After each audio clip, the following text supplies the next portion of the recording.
May know God's in the house this morning.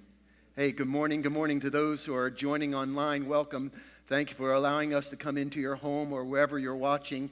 But have you ever had a conflict in your schedule where you wish you could be at two different places at the same time?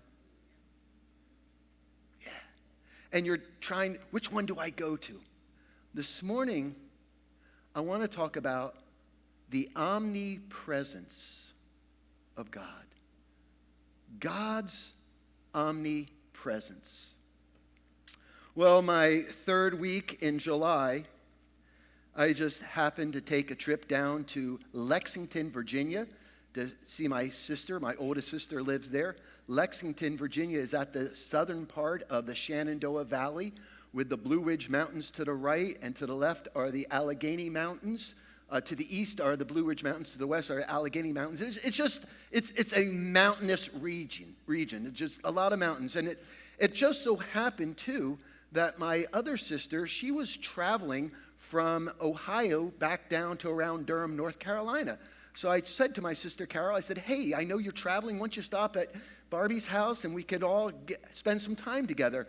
So there's the three of us floating in my sister's pool, and we were able to spend about a day and a half together. It was very precious to be with them, and thank God for family. That's all I can say. But the place that Heather and I stayed at in Lexington had this beautiful porch that faced the northeast. Mornings I would sit out on that porch and watch the sunrise come up over those mountains. Now, if I had to choose between the ocean and the mountains, I'll choose the ocean. But I loved a couple days there visiting the mountains. And as I said at the beginning, when I came back from my 4 weeks vacation, the first week down in Cape May, I focused on the faithfulness of God, how God is faithful, which led me the second week, as I preached last week, into the holiness of God, how God is holy. My third week, I just wanted to dwell and think about his presence. And I couldn't think of a better way than just sitting on that porch mornings watching the sun come up over those mountains, thinking and dwelling on his presence. There are three attributes of God that you should always keep in the forefront of your mind. And all three attributes begin with a four-letter prefix, omni, which in the Latin means all. Omniscient. God is all-knowing. And no matter what you may be going through right now, you need to tell yourself, God is all-knowing and he knows what you're going through, Jimmy. Secondly, God's omnipotent. No matter what you're going through, he has the power to intervene in that situation. He's omnipotent, he's all-powerful, and he's also omnipresent, which means he's present everywhere at the same time. Now, of these three, probably the most difficult to comprehend is God's omnipresence. It's difficult to comprehend because how many times have you asked that all-important question? Where are you, God? Where is God? The seeker wants to know. And so does the skeptic. And so does the guilty sinner, so he can run the opposite way.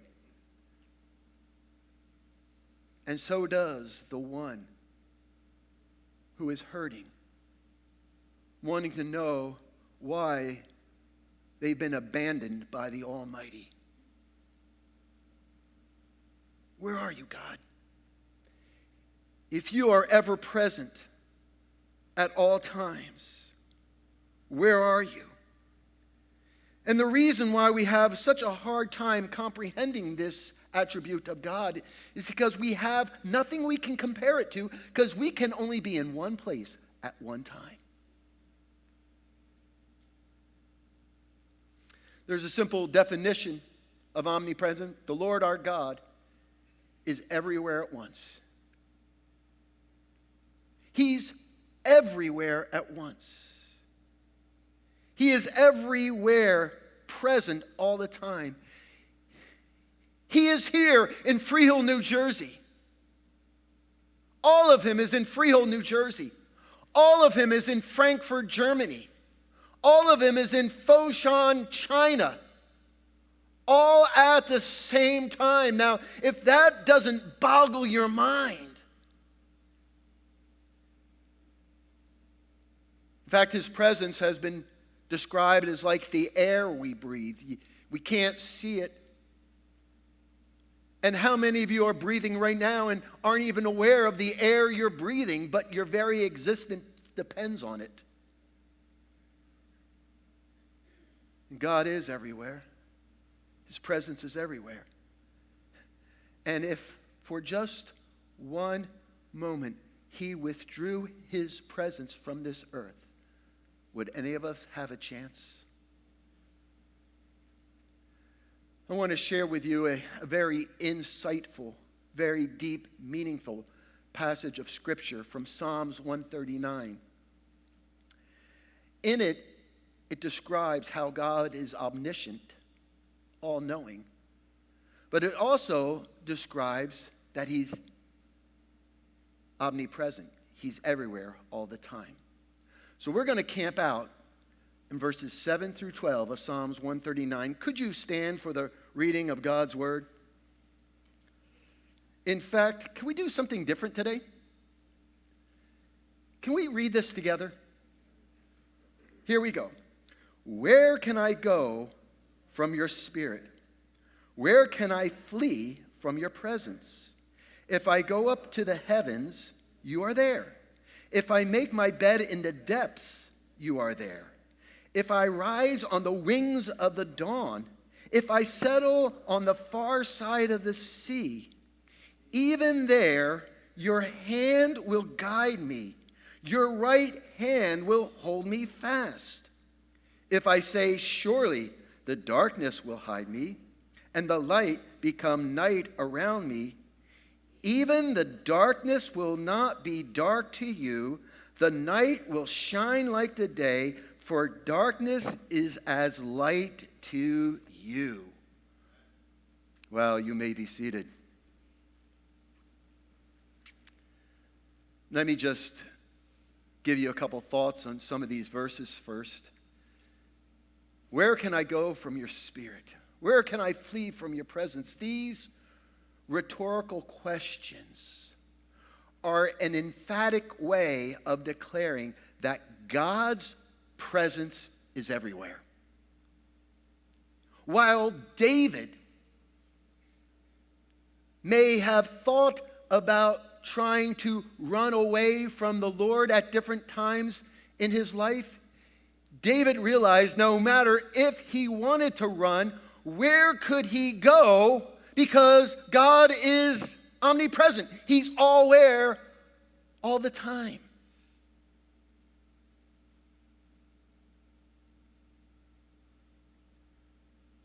Where can you go and flee from his presence? David has this insight that no matter where he goes,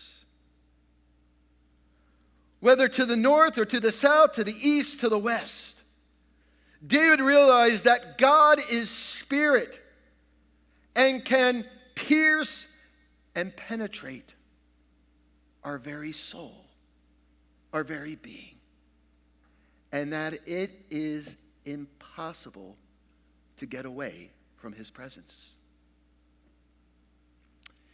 He looks up and says, if I go up into the heavens, he looks up at the sky and he realizes how vast heaven is.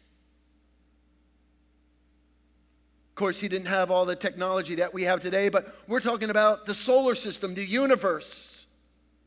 If we could ascend into the universe, we think that it's so vast that there might be a little planet, a little corner that we could hide from God's presence, but you can't. And then he says, if I make my beds in the depth, if if I go below 6 feet and dig a little deeper and even go to the core of the earth, David says, there are you. You're there. So David says, no matter how high I can ascend or how far I drop. We always do this comparison of heaven and hell. Heaven is a place of life and light. Hell is a place of death and darkness. And I believe the metaphor that David's using here, no matter how good or how bad it gets in your life, God is always there. If I rise on the wings of the dawn, well, anybody ever wonder what the wings of the dawn are? And I believe what he's referring to, as I watch the sunrise over those mountains and the rays, the sun rays that came from the sun. Sunrises are beautiful. And the rays that penetrate from the sun are just fascinating. They appear for a moment and then they're gone the next moment. And I believe the metaphor David is using here is the rays of the sun. If just one of those rays could be a wing, I could be transported to the other side of the sea, to this remote island where nobody else is, and there's just a little cabin for me, myself, and I. And there,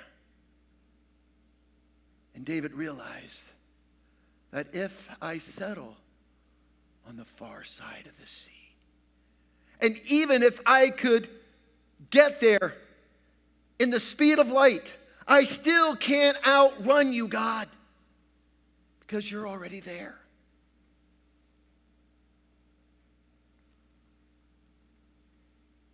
Even there, your hand will guide me. Your right hand will hold me fast. Boy, Jonah learned this the hard way, didn't he? Remember when God in Jonah chapter 1 commissioned Jonah to go to the great city of Nineveh and warn the people how wicked and evil they were? Jonah didn't want to go. Not because he didn't want to tell the enemy how evil and wicked. That would have been fun.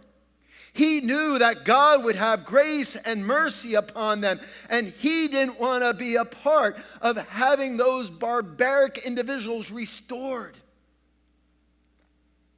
So what does Jonah do? Instead of going east,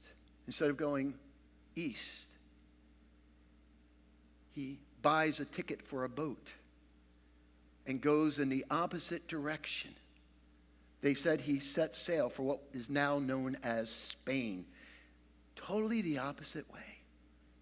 And I believe that when Jonah boarded that boat and it left the docks and they set sail, I bet Jonah went, I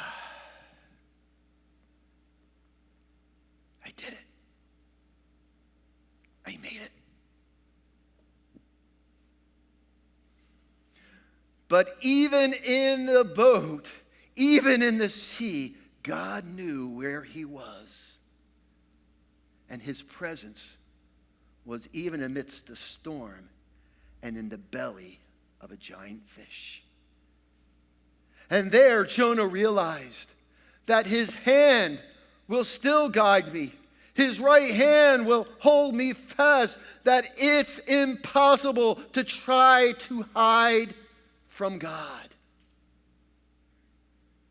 So the psalmist David is thinking, okay, if I go up, he's there. If I go down, he's there. If I go left, if I go right, he's there. He's everywhere. But does God have night vision? Can he see what I do in the dark. If I say, surely the darkness will hide me, and the light around me become night, and the light become night around me. David's thinking, and boy, don't we try to fool ourselves by keeping things we do in the secret place. We close the door and think we're by ourselves. Sometimes in our minds we have those dark places in our thoughts that we like to go to from time to time, to visit, thinking that those thoughts in those dark places, no one will ever know. No one will ever see what I do behind the closed door in the dark. And the psalmist goes on to say, even the darkness will not be dark to you. The night will shine like the day, and the darkness is as light to you. So no matter what I'm trying to do in the dark, in the secret, you know, because you are everywhere, ever present at all times. Now, when we talk about the omnipresence of God, some people find it soothing. Other people find it unsettling. So let's take a look at the former first. How God's omnipresence brings conviction. Like Jonah, are you trying to run from God? Has God asked you to do something and you don't want to do it? And you're running from God? Can I give you some wisdom? Can I give you some wisdom? Stop before the storm, or you're going to have a whale of a problem.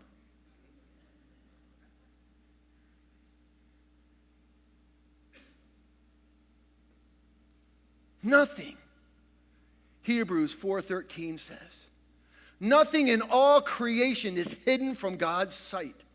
Everything is uncovered and lays bare before the eyes of him whom we must give an account. That's a little unsettling. But isn't this just what David described in the Psalms? And all of a sudden, what we do in the secret place, what we do in the dark places of our minds, all of a sudden starts to lead us to feel a little unsettled, a little convicted. Have you ever had a prank go bad? Ever have a prank go bad? You set up this prank and Bonnie, remember your big bear? Jimmy the bear? Yeah, remember when you're about 5 years old, we gave Bonnie wanted this big stuffed bear. It was big. It's a gun bear, all woolly, full. I think you named it Jimmy because Granddad named his bear Jimmy, and you wanted the bear like Granddad, and we got you this big bear. One night as we were getting ready for bed, that bear was sitting on the couch, and I decided to take that bear, put it in our bed, put the covers over it, and hide in our closet. Now, our bedroom at the time was probably at one time 10 by 10, but it was an old row house in Clifton, so they put a closet, they added a closet, a full-length closet just across, so now it was maybe, all we had room was for one dresser, two dressers, a bed, and literally 3 feet to walk around. The closet was at the end of the bed and near the door, and I put the bear, it looked so real, and I got in the closet and I closed the door. Heather comes into the room asking me a question.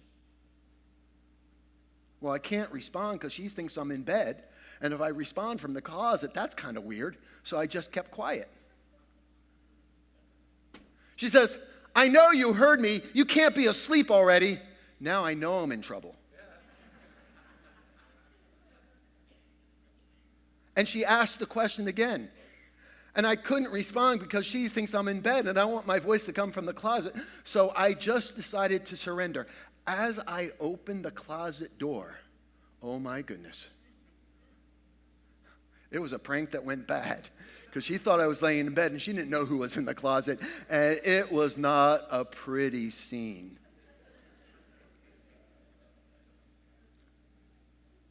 Friends, listen. God's not hiding in the closet trying to scare you. I know that this could be unsettling, but if you're here this morning and you feel an ounce of conviction, you know what that is? That's God's loving kindness. That's his compassion. He's not here to jump on us. He's not here to frighten us. He's not here to scare us. His conviction is brought to you because he doesn't want you hiding. He doesn't want you running. He wants you to come to him. God's omnipresence brings about, can anyone hide in the secret places so that I cannot see him, declares the Lord? Do I not fill the heaven and earth, declares the Lord? His omnipresence brings comfort. Here's one of those life verses that you need to have from time to time. Isaiah 41:10, it sits on Heather's dresser. So do not fear. So do not fear, for I am with you. Do not be dismayed, for I am the Lord your God. I will strengthen you. I will help you. I will uphold you with my righteous hand. The conviction is a part of God wanting to extend his right hand to hold you up. As I think about his ever-presence, I think of these three things. God is always near his people. If you don't know the second part of Hebrews chapter 13, verse 5, you need to memorize this. Never will I leave you. Never will I forsake you. That is a promise of God. And because he's faithful, because he's holy, he cannot go back on his word. Never will I leave you. Never will I forsake you. You need to have that memory verse committed, that verse committed to memory. God is always near his people.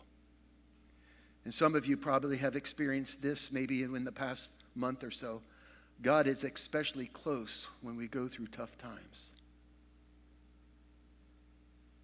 God is especially close when we go through tough times. The Lord is close to the brokenhearted and saves those who are crushed in spirit. The Lord is close.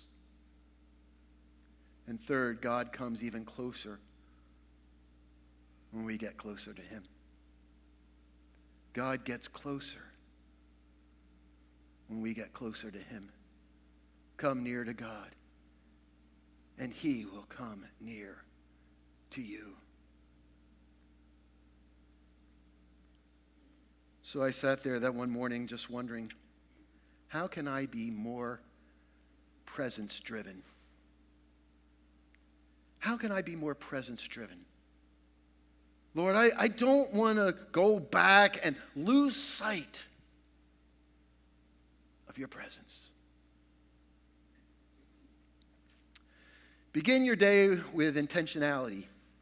Begin each day in prayer, with devotion, during your morning routine.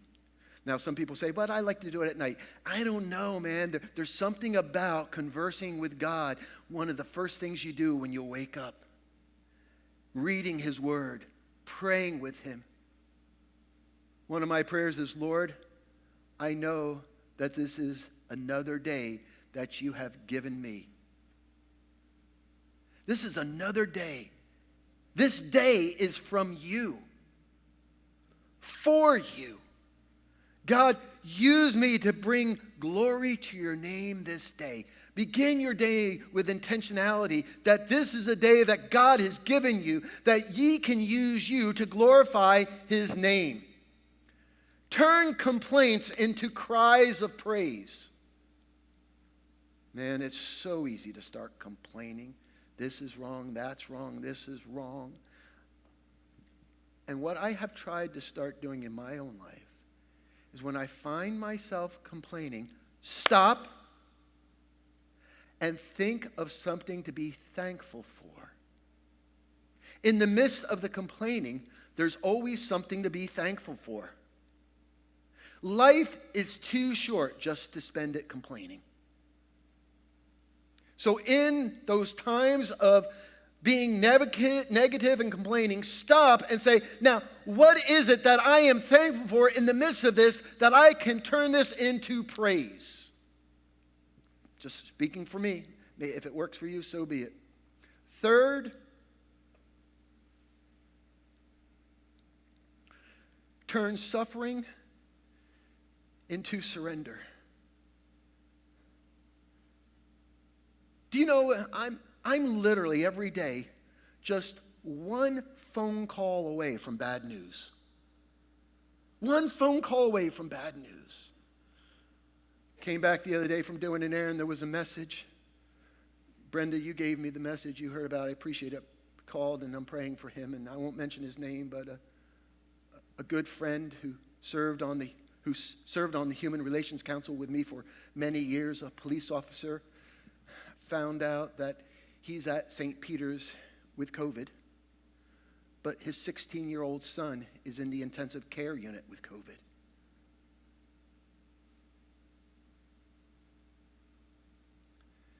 And you think about that. And I could sit there and think about the suffering, but what you do is you just turn it to a surrender to God. God, I surrender them to you. You are the omnipotent, the all-powerful, the all-knowing, the ever-present. And Lord, I just pray that you would make yourself so prevalent in their life right now. Allow suffering. Because in this world, you're going to have troubles. Suffering's all around us. But you got to allow suffering to lead you to the throne room of God, nearer to Jesus. While I was on vacation, I was thinking of the presence of God.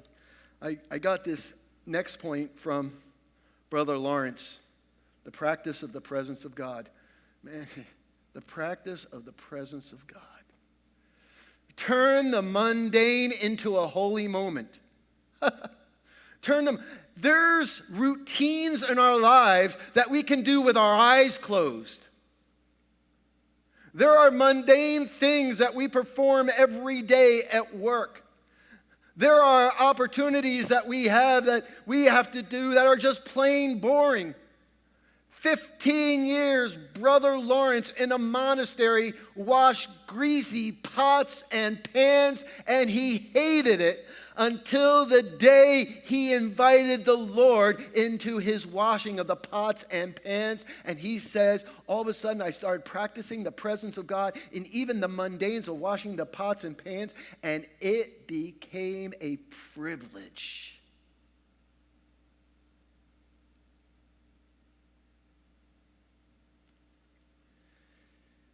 And last,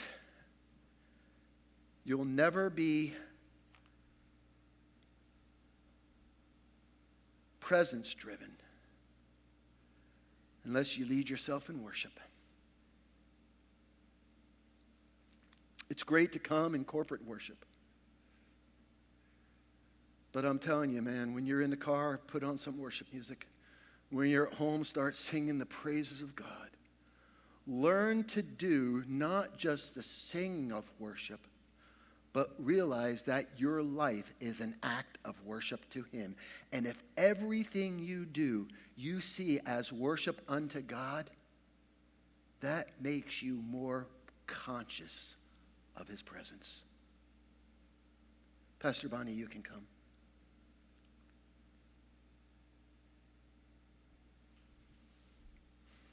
begin your day with intentionality. God, thank you for this day that you have given me. Use me to glorify your name. Finding yourself complaining, stop. Life's too short. Be something to find God to be thankful for. Hear some bad news, suffering, a little ache and pain. God, I just surrender to you. Turn those routines, the mundane, the things that you can do with your eyes closed, invite God into the mundane parts of your life. And make sure you lead yourself in worship. Would you stand with me?